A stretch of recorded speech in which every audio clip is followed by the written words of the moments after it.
On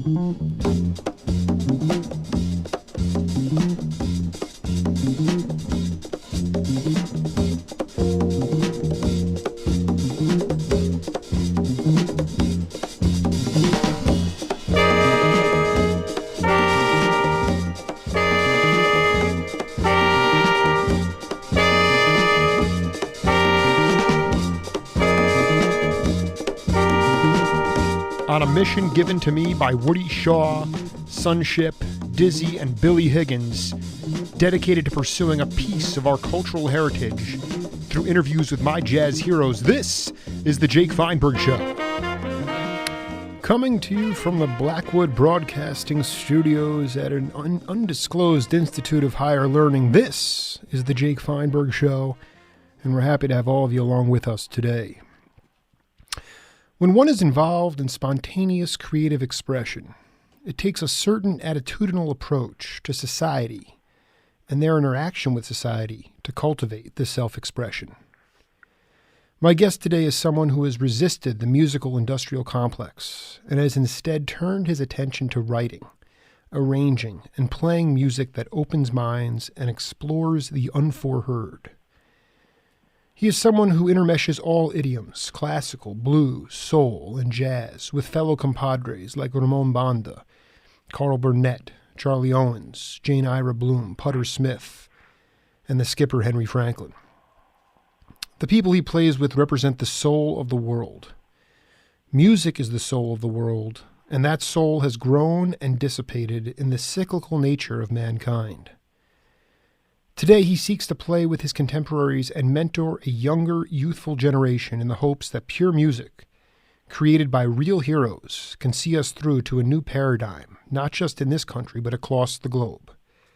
Theo Saunders, welcome to the Jake Feinberg Show. Hi, Jake. Man, that's quite an introduction. I like it. Well, it's true. I mean, you got what you guys do is spontaneous creative expression. It truly is. Hopefully, yes, that's right. And I just try to lend credence to that, and that's all I can do. So it's nice to have you on board. Thank you. Can you talk a little bit about the club that just recently opened in? Yeah, I'd love to talk about that actually, because it's such a rare occurrence in the jazz world, not just in Los Angeles where I reside, but also just about anywhere in the world.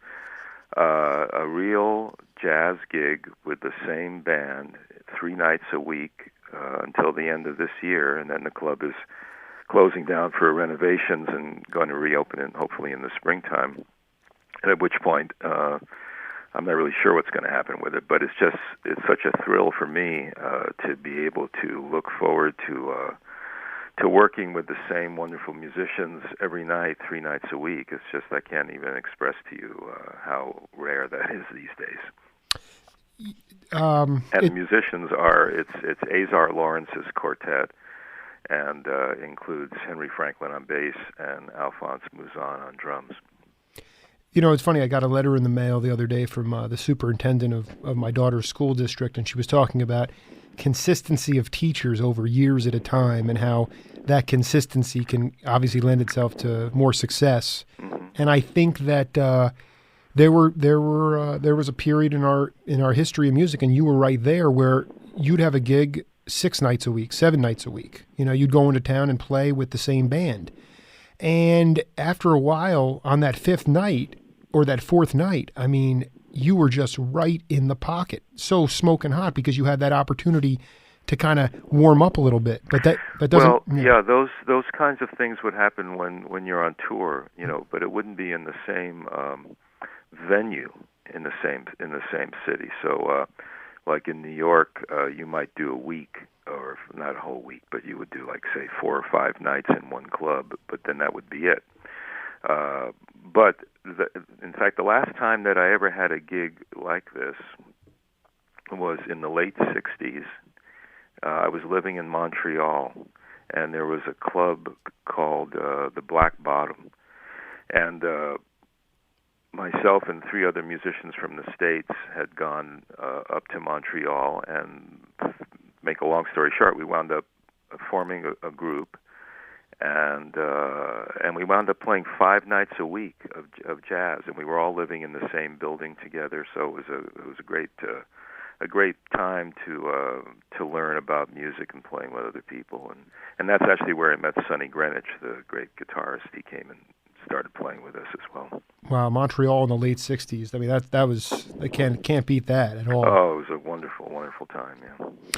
You know, you like the Skipper and like a lot of other cats. You know, you guys have really you've spoken loudly with your music and for a long period of time. But where were you originally from? I'm originally from the island of Manhattan.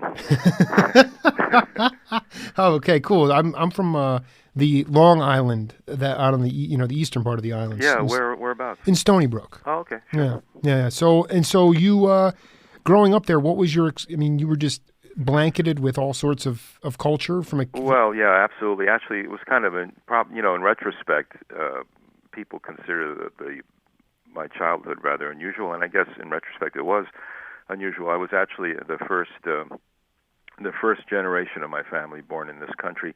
I was born with the name Fyodor Nikitnich Susanyin, a Russian name, and both sides of my family emigrated from Russia, and they were also actors. I come from 4 generations of actors, so I grew up on the Upper West Side in Manhattan in a family of actors and Russian speakers, including my grandparents. And I didn't even start to speak English until I started school. So Russian was my first language. And what happened was my father, he had 2 jobs. One was a radio producer for Radio Liberty, which was sort of like Voice of America type thing. And then he was also an actor. Well, he had a hard time getting work as an actor with the name Susanyin. And he came here when he was around 8 or 9 years old. So he spoke English without a trace of a Russian accent, and he spoke Russian without a trace of an English accent. So it was pretty unusual. But he had trouble getting work, so he legally changed the family name to Saunders. So I became Theodore Saunders rather than Fyodor Nikitnich Susanyin after that. So growing up in that family, there was a lot of Russian music. My grandfather played accordion, and he was actually going to become a violinist, but his plans had changed. And my mother was a triple threat. She was an actress and a wonderful singer and a wonderful dancer on Broadway. So she was pregnant with me when she was on Broadway in Carousel, so I heard that music in the womb. So there was a lot of that kind of music around the house, and classical music as well. Both my parents played the piano, but I wasn't really exposed to jazz until I went to Performing Arts High School, and up until that point, all I knew of jazz was, Dixieland, what they call Dixieland, and big bands, and I was never attracted to either one of those, but was introduced through a fellow classmate, Ray Maldonado, who was a great trumpet player. He turned out playing with Mongo Santa Maria and La Playa Sextet, and he was the brother of Richie Maldonado, who was professionally known as Ricardo Rey, who had a lot of hits in the kind of Latin jazz salsa world. And so Ray, who was way ahead of his time, and he was the first one that really introduced me to small group jazz. I can't believe you just brought up that name. I have been obsessing about that guy for a long time because is that right? There aren't many Fania All-Stars left. Yeah, and he's one of them. Yeah. I mean, I don't know. Is he still around? No, he passed. What a brilliant! I mean, the only cat that I've tried to engage with and he got real ticked off with me was Larry Harlow, and but Larry Harlow got ticked off at you? Yeah, I mean, he's low threshold for patience, and I screwed up too. And it's a story we can talk about off air. But the thing is that though that infusion of Latin, Afro-Cuban, Puerto Rican rhythms, that stuff, I mean, I was listening to the Fania All-Star, Viva Torado, coming over here. Okay. That stuff was, but Maldonado was, that's a name that I'm very familiar with. So Right. Well, I owe him my entrance into jazz, and I'll be forever thankful to him for that. And he was, this was in high school. I mean, it was in New York City, but he was dressing as kind of a hipster then. He had horn-rimmed glasses and would come in with a beret. It was sort of like kind of a dizzy affectation or something. Exactly. Yeah. And so you were getting that Latin tinge jazz. Well, I was getting that actually, but not from playing. I actually got it from dancing. My sister got me into dancing, and so I loved dancing mambo and things like that. And that's where I really got into that music from a dancing standpoint. But I didn't actually start playing it until, strangely enough, my first trip to Los Angeles in '74. I lived out here for 6 years before I moved back to New York. But the very first gig I had was with Willie Bobo's band, and so I, of course, I was what happened was I was subbing for his regular pianist, whose name escapes me right now, but he had to go back to teaching school. So I think it was Bobby Matos recommended me to Willie, and I played with Willie for 3 months until his pianist came back. Well, it was a great education for me. It really cemented a lot of the things that I am able to play now in the Latin jazz world. I've been in Bobby Matos' band for about 8 years now. So. Yeah, my question, did you get a chance to see Willie at the Palladium when you were dancing there? Would you go to clubs to see him? No, I was too young to get into those clubs then. So you were just picking it up from your sister dancing? Yeah, sister, and just, at dances around, in schools and things like that. I wanted to just, before we get into some music here, I wanted to ask you about this individual, Laney Kazan. Laney Kazan. 1973 at the Playboy Club. Do you remember who you hired on bass for that gig? Well, I believe, there were two bass players. I can't remember. I think I was doing that gig for at least a year or something, but Henry was one of the bassists, and John B. Williams was the other bassist, but I can't remember which one was first. This is a note from the skipper. He said, I met Theo when he hired me to work with, I don't want to butcher the name, Kazan. Yeah, Laney Kazan. Yeah. Laney Kazan at the Playboy Club. Okay. 1973. So talk about how did you hear about the skipper and why did he fit into, and what kind of group was it? Well, I don't think it was 1973 because I wasn't in Los Angeles yet. So I think he's got his dates wrong. I think it was more like 75 or 76, somewhere in there. And it could be that Henry was, he may have been on it before John B. Williams. My memory was that that's not where I met Henry. I think I met him by playing actual jazz gigs around Los Angeles, but I don't recall how that came about. The gig itself was Laney Kazan, who's still active as an actress and a singer. She sort of opened a room at the Playboy Club. It was called Laney's Room, and basically it was a group that accompanied her. And she would do she would do Broadway show stuff and things like that. And you guys were like a trio in the back. Yeah, and she also had some backup singers as well. Oh, that's just, God, put me back in a time capsule for that one. Theo was kind enough to send me a couple of his latest CDs. I want to take a listen to a track and come back and talk about it. Okay? Sure. All right.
that tune, Free South Africa. He says here, any Manhattanite worth their ears knows the Cuban tinge, the Latin Afrique body wiring. Saunders opens up all possibles for freedom, free the mind, free the body, dance till the sun rises and the soul soars. Beautiful stuff, man. Free Thank South you. Africa. I mean, you know, and we believe me, your piano playing will be on display today. But was that Chuck Manning or was that Zane? That was Zane.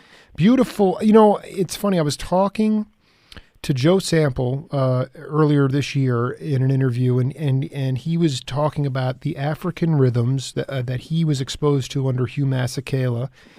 He said that it dawned on him that the percussionists from Africa were responsible for swing music. That was where swing came from. And I wanted to get your take on, you know, your view. Well, yeah, I mean, I can understand that. Haven't given a lot of thought to it, but it makes perfect sense. I mean, since the time feel in jazz doesn't come from Europe, it comes from Africa. And so eventually over the years, also the changing of the instrumentation has been sort of crafted and honed into what we call swing now. But, you know, technically I guess it would be the combination of triplet feel against four, so four against six or four against three, creating that sort of staggered type of time feel. Exactly. I mean, that's not a clave though. I mean, that's an African. It's like almost like that cyclical kind of rhythm to it. It's, you know, for a non-musician, I'm not going to explain it correctly, but when he says it, or when you hear that kind of music, you know, these are danceable rhythms. You know, right.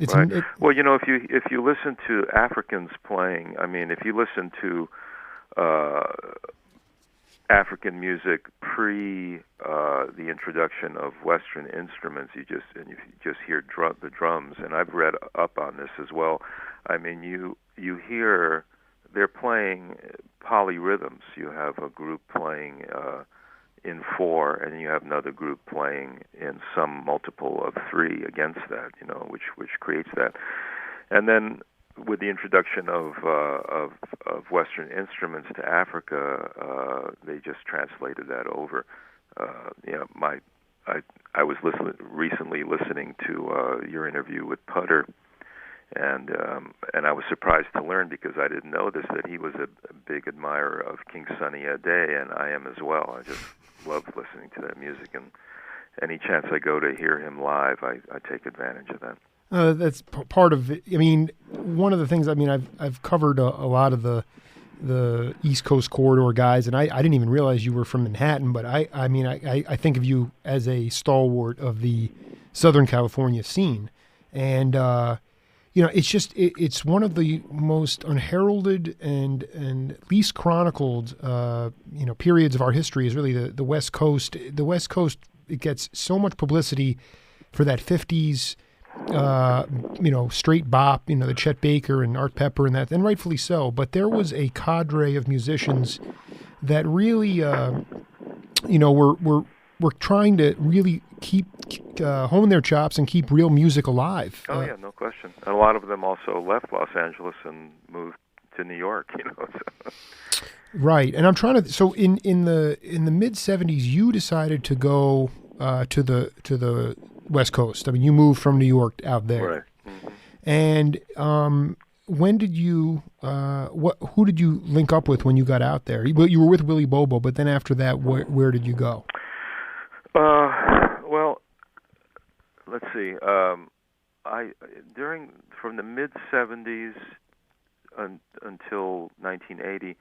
I guess my main gigs were doing. I was in John Clemmer's group, and actually, one of the cool things about that was we wound up being the opening band for the first incarnation of the VSOP band with Freddie and Wayne and Herbie and Tony and Ron, and so we wound up touring around the United States, opening the show for them.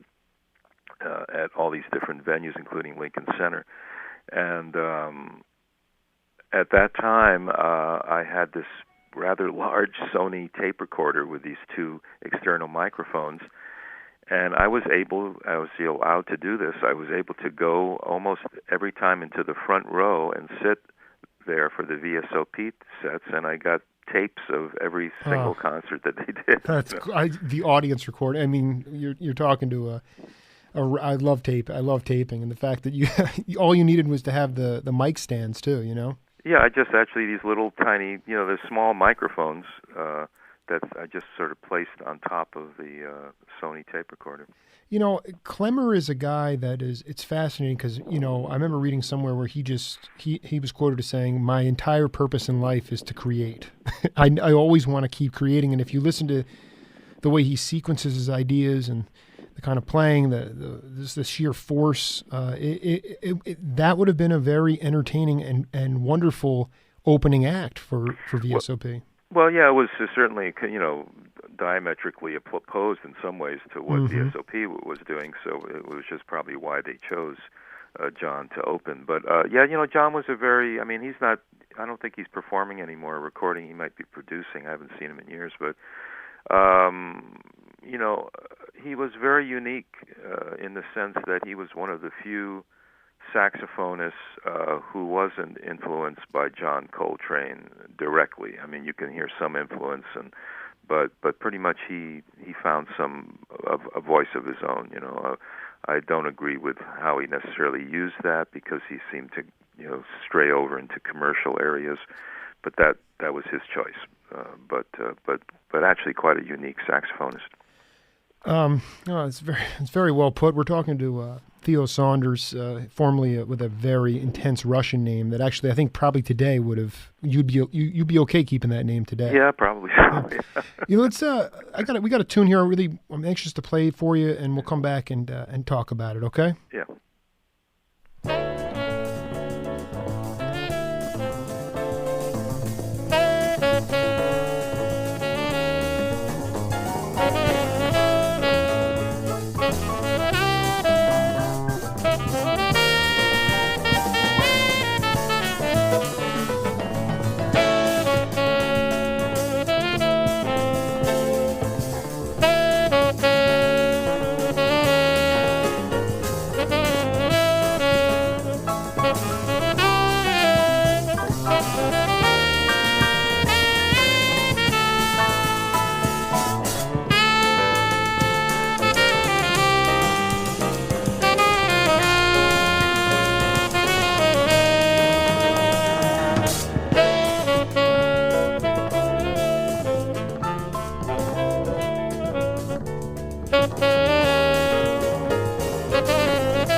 So can you peg that?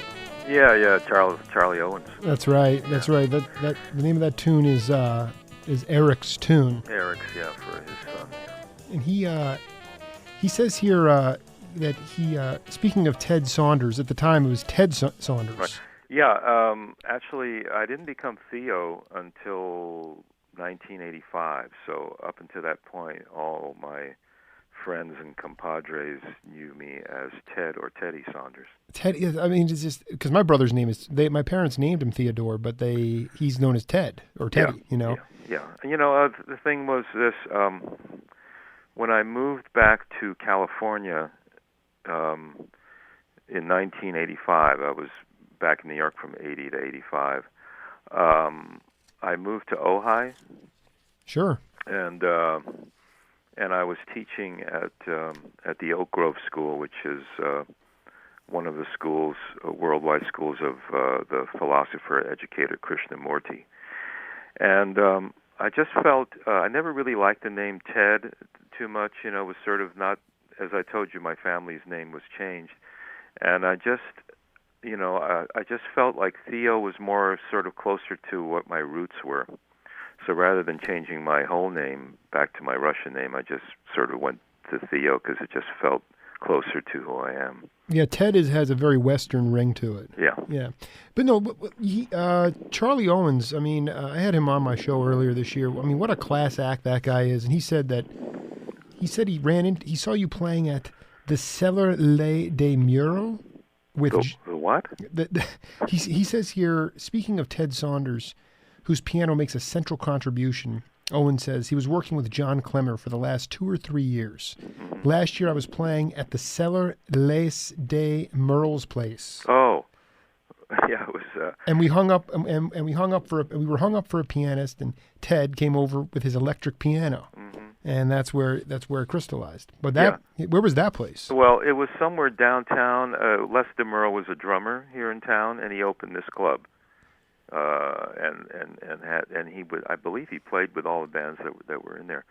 And I guess if that's where Charlie says we met, then I have to believe him. I don't recall that specifically, but we were playing a lot together. I guess this would have been in the late '70s, also, right? Exactly. And in fact, we had a weekly gig down in Laguna Beach at a place called the White House, which I believe is still there. They don't have jazz, but I just discovered some old cassettes of our playing together, and I just made some CDs of them and gave them to Charlie, and that was a real treat for him because he had no idea that those tapes existed anymore. But it was with Richard Reed on bass, and this particular gig had Chester Thompson on drums. Oh, man! Yeah, wow. Right. I think he was with some famous rock band, but I can't. Was it Journey or something like that? I believe it was Journey. Yeah. Journey. Yeah. Yeah. No, I'm more familiar with the Chester Thompson from Tower of Power. That's the same guy. Oh yeah. When he was with Tower of Power. Well, he was an organ. That was the organist. Oh, he was the organist. Yeah, okay. different Chester Thompson. Okay. Well, this guy was a great drummer. Really great drummer. Can you talk for a minute? You talk about they used to have jazz, and now they don't. And, there's a museum opening up in San Francisco. And when I hear the word museum, I think ancient. I think history. And I say to myself, what is this?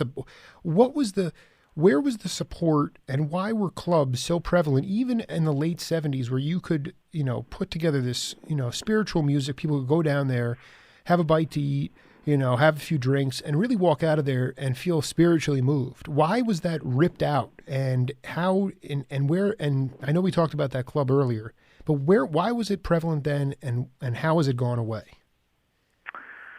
Well, that's a very complicated question. I know it is. But yeah. I think the first thing that you have to realize is that the percentage of people in whatever venue it was, whether it was a pure jazz club or whether it was a restaurant and a bar, the percentage of the people who were spiritually moved by this music was very low. But that didn't prevent us from putting out the music. Because you're just trying to capture some people's hearts and some people's souls, and you can't expect the entire audience to be captured by it. So that was never an expectation, I think, on anyone's part. So when someone would come up to us and genuinely express how the music made them feel, I mean, that was enough of a reward, I think, for any of us. So I don't think that has really changed over the years. In terms of the venues that are available to play, I just think that the powers that be have created a problem for jazz musicians to play their music and make a living in this country, because the music that's being pushed on the younger generations doesn't really include that, and it's only the people that really rebel against the establishment that seem to find out about this music. You know, I want to be clear. You know, what we just heard, that album was Charlie Owen's The Two Quartets. Right. That was recorded 3 weeks before I was born. Oh. And the truth is that you know, I would have had to seek it out then. It wasn't that this was mainstream music then. You had to seek it out. You had to be curious. But right. I think what really irks me to a degree is that you know, the propensity of places to at least get the sound out was there were different pockets of this country. The regionalism and the opportunities to be heard were there, and you could go on tours and you could stay for a week and you could get to know the patrons and you could get to become friends with them, and you'd go back to the hotel and play more music. But the point is that you develop some camaraderie. It seemed to all make sense. Plus, you could actually make a living off of it, and that is fundamentally. I don't know if it's a dumbing down or a mass marketing situation, but it really, it seems to me, and people come back at me and say, well, you know, it's great. You know, you can get whatever you want, you know, on YouTube. You can sit in your surround sound. And I understand that technology has advanced, but I think people are really missing out when you make a value judgment to say being a musician is not worthy of a lifestyle. That's a problem. But, you know, you brought up an excellent point, actually.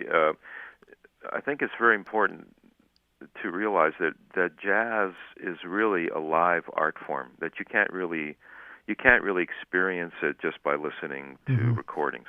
You know, you can get a taste of it, but you can't really get the magic of it unless you're present during a live performance when the magic really happens. Now, the magic doesn't happen all the time, you know, and some people will come into a club, and for whatever reason, maybe it's a pickup band playing jazz, maybe the musicians aren't particularly compatible with each other, you know, they're going through the motions, and that might be their first experience of jazz, and it turns them off from the music.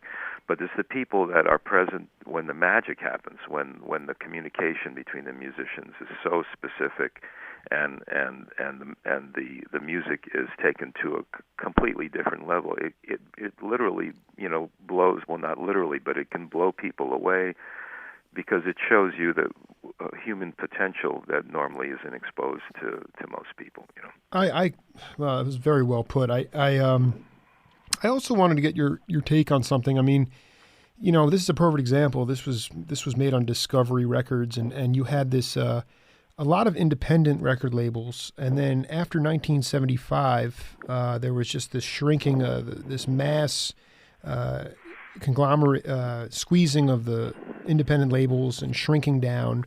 But I wonder if jazz did themselves a disservice, because like you said, you grew up with Maldonado, you were in Willie Bobo's band. When I listened to these George Shearing records, he had vibes, he had Toots Thielman whistling, he had timbales. I feel like jazz did a disservice to itself, maybe unconsciously, by removing the ethnic percussive instruments from a live setting. I think that in some ways that really can spark spirituality when you just have sort of a quartet playing, you know, standards that so people can recognize them. I just feel like some of that spontaneity was taken out of it, and I wasn't sure if it was a conscious thing or a subconscious thing, because, you know.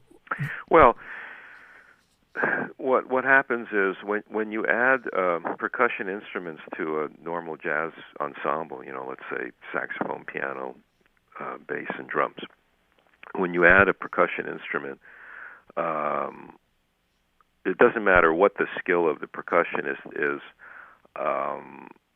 If you add that to a swing feel, it it changes the nature of it in the sense that it locks it in to a certain kind of a swing that is not as flexible when you don't have a percussionist added to it. And so, my feeling about, I love, obviously, because I play Latin jazz as well, and I love playing with percussionists, but not in a swing groove, and maybe that's where the delineation came between regular jazz and Latin jazz, because those instruments just take it to a whole different direction. Wow, I have to go back and listen to that. That's a pretty good quote. I think that speaking of delineations, I was down in the South Barrio here in Tucson and digging through the records, and I happened upon this album. Got it for 75 cents, and it features a prominent piano player. Let's take a listen to it and come back, okay? Yeah.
So yeah, this was prior to you actually changing your name to Theo. Says you were Teddy Saunders. Yeah, I was just going to say I was Teddy on that one. I remember. I haven't heard that in a long time, man. That's the Jazz Antiqua, Frederick Hand's record. It's just so beautiful because you want to talk about fusion. I mean, this is classical and jazz. Mm-hmm. And a lot of those pieces were Baroque pieces.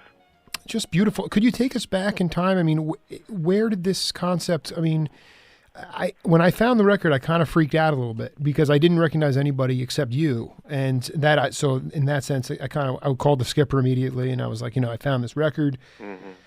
And you probably recognize Jane Ira Boom's name, didn't you? Yes, visual, but not through the music. Right. And then to go back and to hear this, and even my engineer was saying before, he goes, God, this sounds like Bela Fleck. And this stuff was going. The point is that this stuff was happening earlier than even Bela was doing it. Well, yeah. Well, Fred, I can't recall. I think I met Fred actually through Jack Wilkins, a guitarist who's still in New York. Sure, I know Jack. Yeah. Yeah. They were friends. I think he introduced me to Fred, and Fred was basically a classical guitarist, played acoustic guitar. I don't know if he's still doing this now, but I think for years he was he became the guitarist at for the Metropolitan Opera in New York City. But anyway, Fred. This was his idea about fusing Baroque pieces, as well as some older Brazilian pieces, if my memory serves me correctly. You're right. You're absolutely right. And with jazz players, and I have to tell you, before he recorded this album which is called Jazz Antiqua, and this was in the day of just long playing records, so we had the big cover art. And the album, if you can find it, before this one, it features Fred on the cover, and he's sort of out on the street as he's sort of like a homeless person. I guess it's not politically correct right now, It's all right. It's all right. But at the time, he was like a bum on the street, and it was color photograph of him in rags and everything. But the funny part was that the name of the record was Baroque and on the Street. Baroque and on the Street. I'll have to look for that one. I was going to say he kind of looked like Moondog a little bit. Yeah. Yeah. It's just for the record, Teddy Saunders at the time, piano, Fender Rhodes piano, the Prophet 600 synth, and the clavinet. Mm-hmm. And I can't recommend this album enough and that's just one piece. And there are other ones that are just, it is just, it really, for the time period being the early 80s, I just found it to be, recorded in June '83. Mm-hmm. Just incredibly hip stuff. I really, really dig it. And I'll tell you something, Jake. There was a lot of stuff going on then in New York, which was not recorded, and not necessarily in this particular type of music, but in general, there were a lot of things going on, a lot of experimentation at jam sessions, which I would be at constantly, and a lot of the things that you hear now, the younger musicians doing, which if you hadn't been exposed to that, you would think that it was brand new stuff. But we were doing a lot of that kind of experimentation with the fusion of different musics and different time signatures and harmonic fusions, all kinds of things like that in the early 80s. But a lot of that stuff was not recorded. Going back to the Putter Smith interview, he talked about jazz being played in its proper setting, sort of it being a street music kind of thing. And I interviewed the great mandolin player David Grisman, and he said, I kind of want to see bluegrass music at a bar in Baltimore. Mm-hmm. And I wanted to get your take on the idea of, this very sort of egalitarian sort of, sit down, sit on your hands kind of, jazz in Lincoln Center kind of thing, or at a museum. It sort of lulls people into a zone, which is okay. But what about? You said a lot of this stuff didn't get recorded, but these jam sessions, give me the sticky Jack Daniel's barroom floor. I'm okay with that. Yeah. There's positive and negative things about it. My feeling is that no matter what the particulars of the venue is, I think that jazz is served best in smaller venues, not in big concert halls. So that if it is a concert, something in the range of 100 to 200 people in a smaller, more intimate setting would be more ideal. My wife and I, my wife Susan, here in Los Angeles, we've been putting on house concerts. Once a month, we can accommodate about 50 people. Well, next time over the summer, make sure you let me know when you're going to have one, because I got to come up for it. Oh, okay, yeah, sure. Yeah, so that's we rent chairs and people sit in our living room and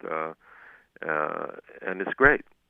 Because all the people that are there have come to listen to the music, so you have an audience specifically geared to coming to listen to the music and be taken on a journey by it. Whereas if you do play in a bar, in a normal bar, not a jazz club, but you have a lot of that audience isn't there to listen. They're there to enjoy themselves through talking and drinking, and these days, sharing their smartphone informations and things like that. So that's a problem. But real jazz clubs that you can never replace. Like the Village Vanguard in New York, and I don't know, maybe there's a dozen village vanguards in the United States left. I don't even know if there are any. Well, of course there are, but they're few and far between. They're certainly not as prevalent as they once were. But that's a great place to listen to jazz because the people that come there, they come to listen. Right. That's the main issue. And I mean, I was there with my wife a couple years ago, and Barry Harris was playing, and we got during intermission. I mean, you literally go up and you sit on a sofa in the back and just hang out with him. He can sign some records for you. I mean, I think that the thing is, it's about accessibility to the people as well. I mean, the music is only in a vacuum unless the person comes to life. The skipper is larger than life. His playing is incredible, but he's also an amazing person. Yeah. And I think that being able to be close to these people, true role models, as opposed to what people say should, what people are trying to aspire to based on what they have at their disposal.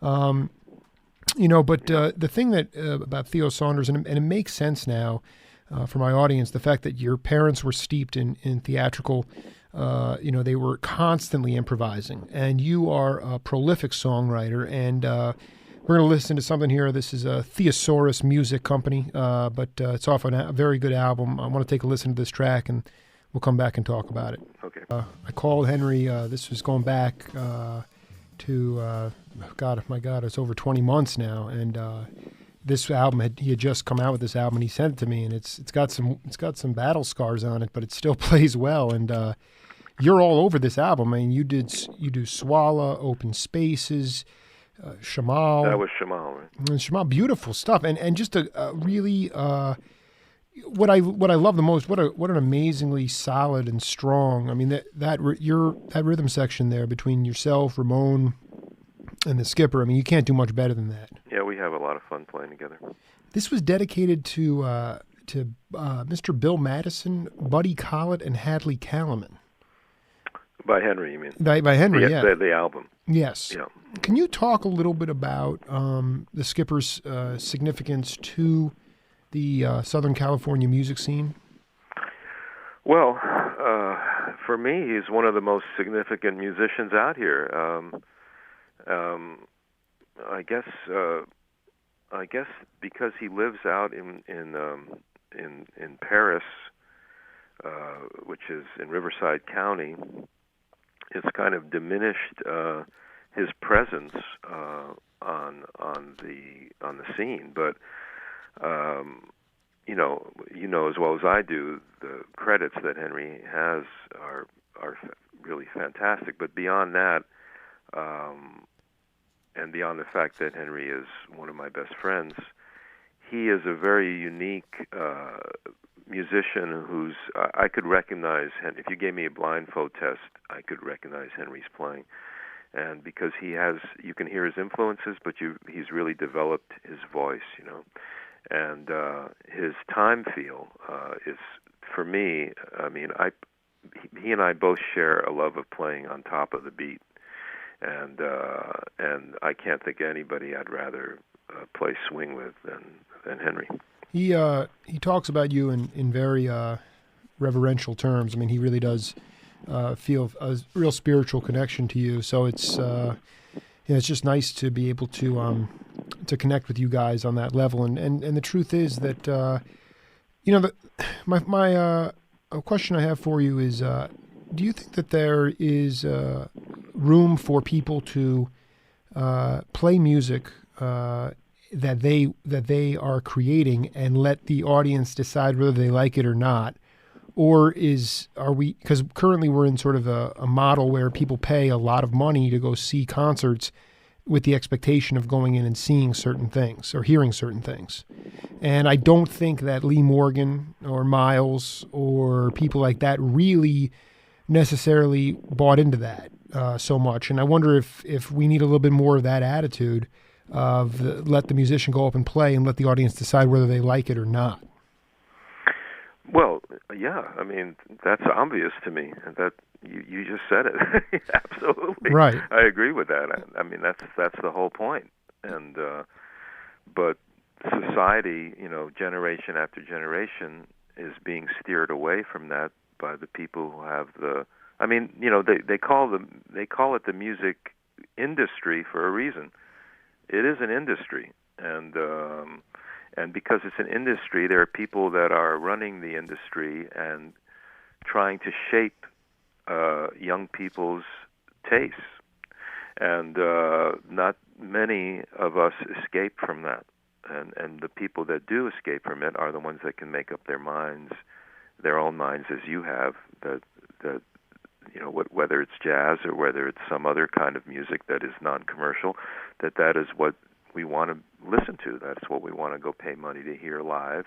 That's the records we want to buy. So I think it's the duty of the artist to go up there and express our own voices. And of course, you can't expect, even as a human being, you can't expect everyone to love you as a human being. You're going to meet people who love you, people who like you, people who hate you, people who disagree with you.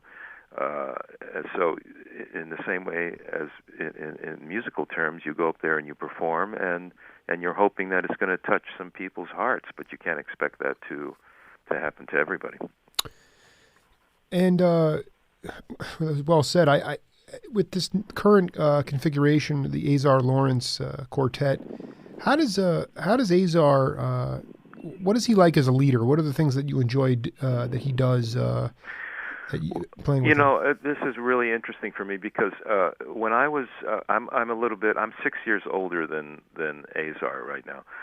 When I was in I guess it was my mid-20s, I used to go hear McCoy, who's one of my favorite pianists, and Azar was playing in the band. Sure. This was back east. Now this would have been in New York City, it would have been in Boston, where I lived as well. And I go hear the band play, and I never met Azar during that time.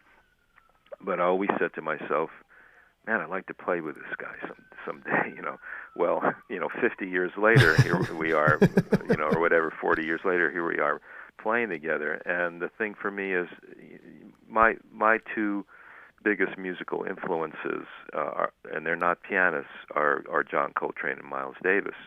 And for me, Azar is like the closest connection to Train. And so this band basically is playing 4 sheets to the wind every night, just, full sail ahead. Yeah, right. Shredding. Yeah. Yeah. I mean, and burning. In fact, it's made me have to really get physically in shape to do this gig 3 nights a week, because it's in some ways it's like being an athlete. You have to really be in training for a gig like this, because it requires a lot of energy and a lot of centering, and besides the normal powers that are exercised on a jazz gig of intense listening to each other and concentration and also letting go and all of that stuff. It's just physically, it's a very demanding gig. So it's been great for me because I can feel myself developing from a physical standpoint as well as musical standpoint, playing with these same guys 3 nights a week. And we've only done 2 weeks so far. We have until the end of the year, so I'm really looking forward to the rest of the year. Well, I hope that somebody's running a soundboard and taping some of these shows, because I'd love to hear some of the music that's coming out. Well, actually, I'm taping them with my iPhone. the smartphones. Yeah. Yeah, absolutely. Well, I mean, and how's the sound quality? Are you happy with it? Not yet. The sound quality of the taping, yeah, it's actually pretty good. It's a program called Fire, and I bought a special microphone that fits into the iPhone, so it's pretty cool. But I was going to say that we haven't gotten the sound together in the club yet. That's still being worked on. So. Well, Theo Saunders, it's the Monday before Thanksgiving, and I have a lot to be thankful for. But I also just wanted to take the time to thank you for being a part of the show, and I look forward to putting a face with a name, in the not too distant future when I come up there. Thank you for including me in this. It was a real pleasure speaking with you. Absolutely, my friend. Keep swinging and get that sound right, and I'll see you soon. Okay, sounds all right good. Now, take care. Bye. This is the Jake Feinberg Show. We'll see you all in a little bit.